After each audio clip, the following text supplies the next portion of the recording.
everyone, and welcome back to the Joshua Cuthbertson Show. This is episode 103. And before we get into our special guest, I would like to say at the end of the episode, check out our sponsor sheet. We got 7 wonderful businesses sponsoring the Joshua Cuthbertson Show. So at the end of the episode, check out our sponsors. Now, for our special guest, you see who she is, but I got to tell you, the best female hooper to ever walk through West Craven, UNC superstar, and she just came back from Sweden. She's a professional basketball player. She done been to many countries, and she just came back from Sweden playing. Now she's here helping the girls basketball team in West Craven, and basically any other kids who want to get better at basketball, she's helping out, giving her time back until she goes back across seas. My special guest today, the best female hooper Craven County has to offer, Jamie Chair. How you doing, sis? Good. Thanks for having me. Yes, sir. Yes, ma'am. How you been since you been back? I've been good. It's been good. Good, family good? Yeah, everybody's good. Yes, ma'am. Yes, ma'am. So, how has basketball been, man? You've been everywhere now. You've been. Country to country, back helping the kids and back overseas. So, how's basketball? It's definitely been a journey. What was this year 6 for me? So, yeah, it's been a journey. I'm a vet, kind of older one in this game. Yes, ma'am. So, now I don't know. I'm still training.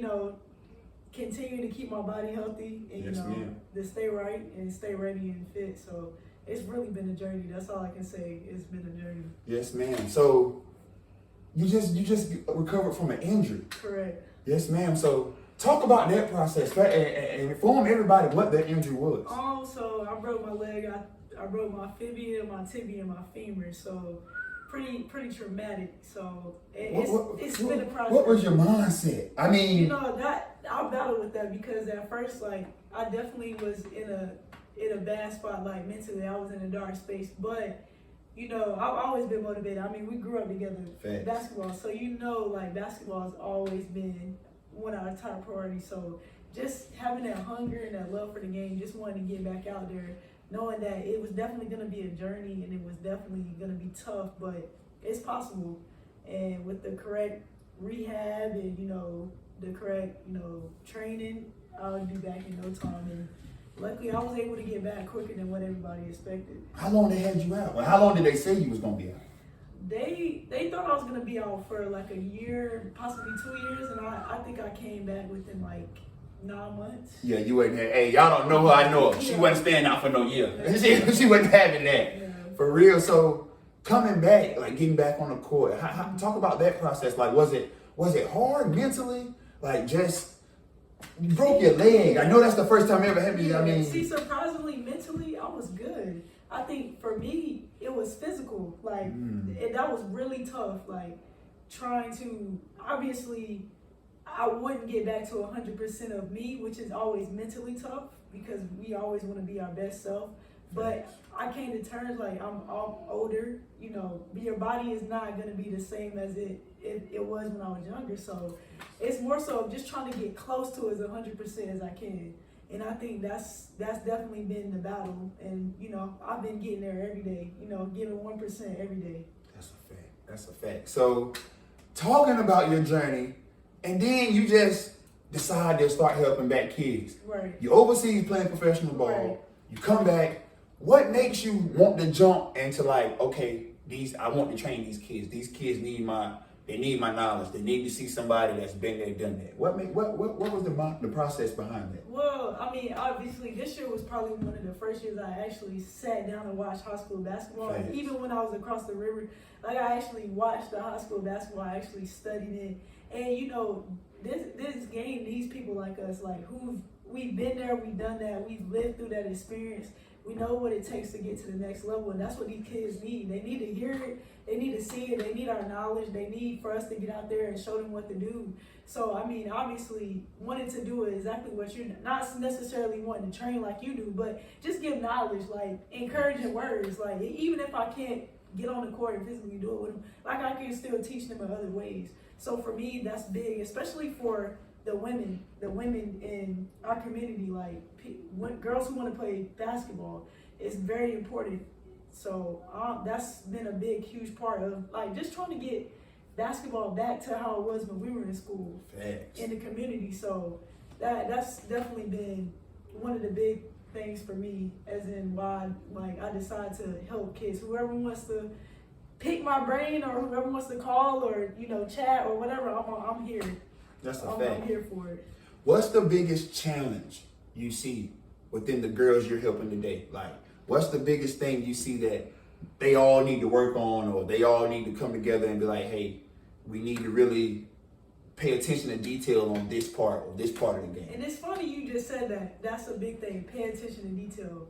I think that's what these kids are missing in today's Oh, that and just in general. Yeah, just in general. Detail, like knowledge, like know the game of basketball. And I'm not just saying anybody can get on the court, run up and down the court, shoot the ball, dribble. But can you actually do the small things? Can you read the game? Can you make certain plays?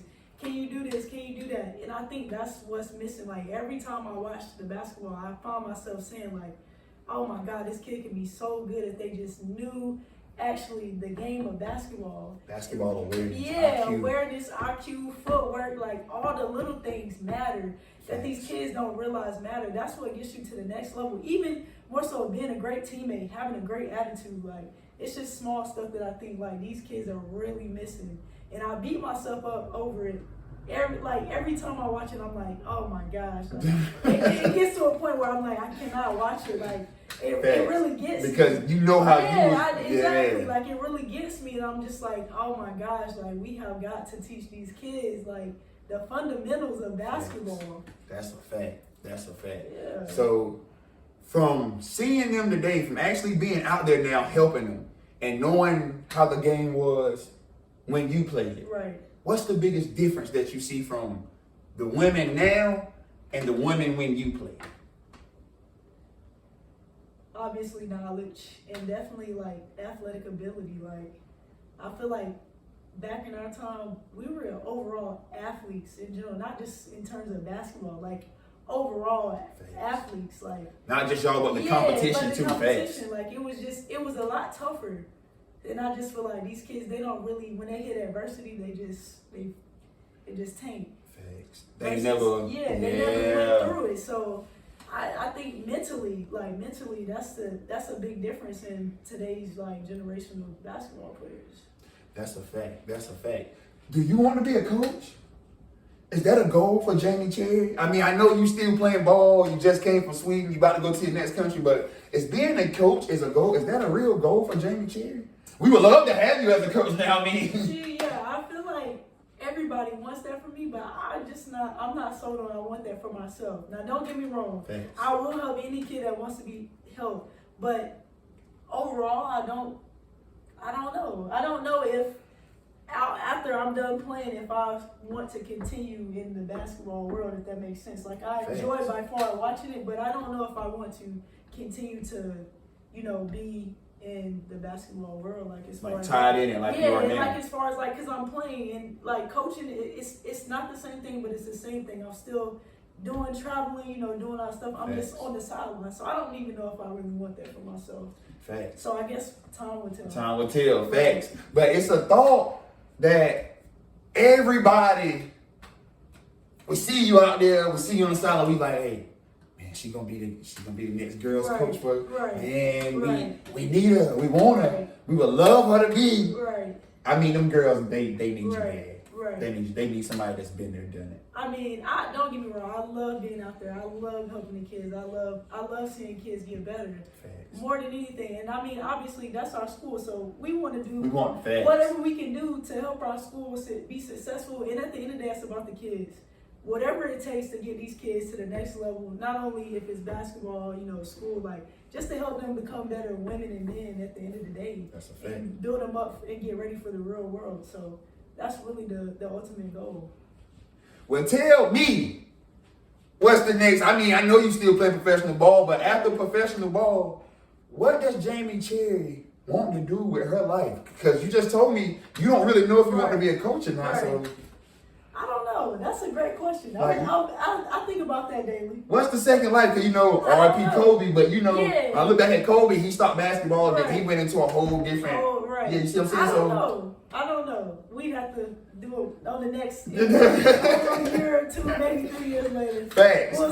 We'll see. I don't plan on stop playing anytime soon. I'm going to play to as long as I can. That's a fact. You got to keep that ball bouncing. Exactly. Yeah. That's a fact. So, back into talking about playing. Right. How has it been? How's the competition level? How is being a professional basketball player? Facts, it's living the dream. How was that? It's definitely living the dream. It's fun. I don't take a day for granted because, one day you could be playing, the next day you might not. Be over. It'd be over. So I'm grateful, gratitude. So every day I'm grateful to be able to play, and I mean it's fun being able to play against some of the best girls in the world on an elite level is pretty good in my book. I feel like I've accomplished a lot. I'll walk away with no regrets in this game. I tell you that. Man, you done did everything that a basketball player can do, man. Right. Facts. So, is it that one girl still out there, or is that one girl that you look out, you watch her play, you like, she gets my blood boiling. Like I need to step toe to toe against her. The next time I go against her, I'm gonna really give her. Is that one girl that really? And she give it to you every time. She make you bring your A game every time you step on the court. That's everybody, really. Because everybody, I cannot say everybody I've played against overseas is tough. Like, it's just tough. Like, it's a different mentality. Like, and once your brother comes, like, people, and they talk to him, they'll see, like, the overseas grind is different. Either you're built for it or you're not. Everybody's not built for overseas. It's different. It's very different. Give me a difference. Give me one difference. Will determine if you love basketball or if you like basketball. If you love basketball, you'll play overseas. Well, just like that, is it the workouts? Is it the intensity? Or is it the focus? I'll be honest with you, because just as much as I work out home, I work out overseas. I think it's mentally. You're thousands of miles away from your normal life, your family, your friends, your partner, whatever it is, your kids. Some people have kids. You're away from them for months at a time out of the year. Mentally, that can be draining. You get over there, and at first you're good. Like I'm good. I first get over there, but once you get 4, 5, 6 months in, days done went by. You ain't seen your family. Yeah, and all you have is a phone call. It makes you look at things a lot differently. When you come home, you enjoy this time. When I come home, I enjoy my family time. Because it's that overseas season is so long. You could be going to somewhere between 6 to 9 months out of the year. So I mean, it's just mentally, it's different. It's different. That's a fact. What's the next step right now for Jamie Cherry? Well, right now, training, rehabbing. I'm doing everything, and hopefully soon I'll be going back overseas. Probably maybe August, September, somewhere in between there. Yes, so ma'am. We'll see. Yes, ma'am. Now, before I let you go, I want to hear your expert opinion on how the finals went.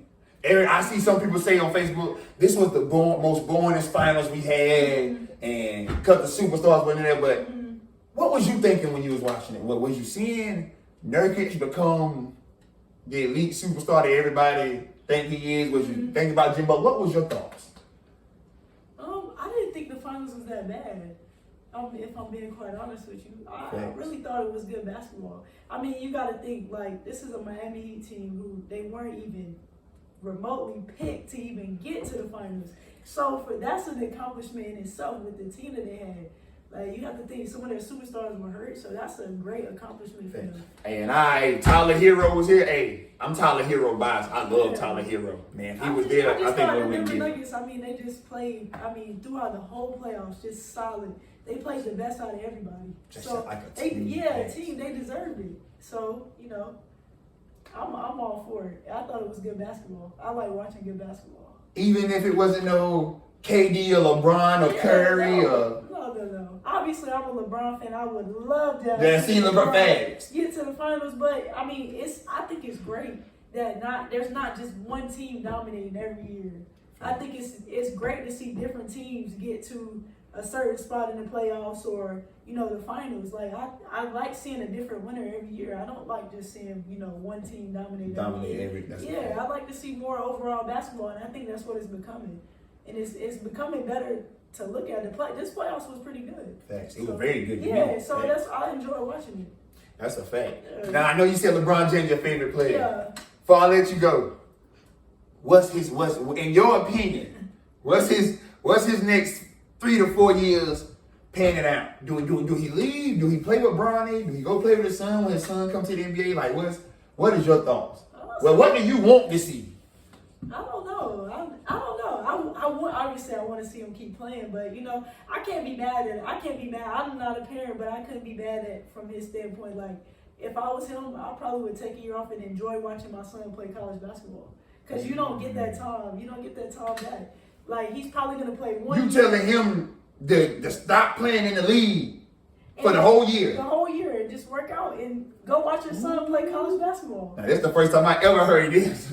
I mean, what more do you have to accomplish? Facts. You have rings. You You're the first time on. MVPs. Yeah. What more is there left for you to accomplish besides get more rings? Everybody wants you to get more rings, but I mean, the greatest accomplishment he can have is being a father. So why wouldn't you watch your son play college basketball? That's what I would do. Take the whole year Take off. the whole year off. So what happens when Bronny declare for the draft? Because you know after this year, he's going to declare for the draft. And then they're going to go to the same place. Ooh. What would that be? I believe it. Charlotte, Cleveland, it's going to be one of them weak teams for sure. You heard it from me. He might take this year off. I'll watch what I tell you. If it's true, you call my phone. I'm telling you. Hey, we coming right back to this video of LeBron take this year off. But there y'all have it, y'all. That's the end of episode 103 with the legendary, the greatest female basketball player that ever stepped through Craven County, Jamie Cherry. We out. Thank you, everyone, for watching the Joshua Cuthbertson Show. I appreciate your love and support. Continue to show your love and support by clicking the subscribe button below the video. Tune in to next week's episode of the Joshua Cuthbertson Show. Love, peace, we out.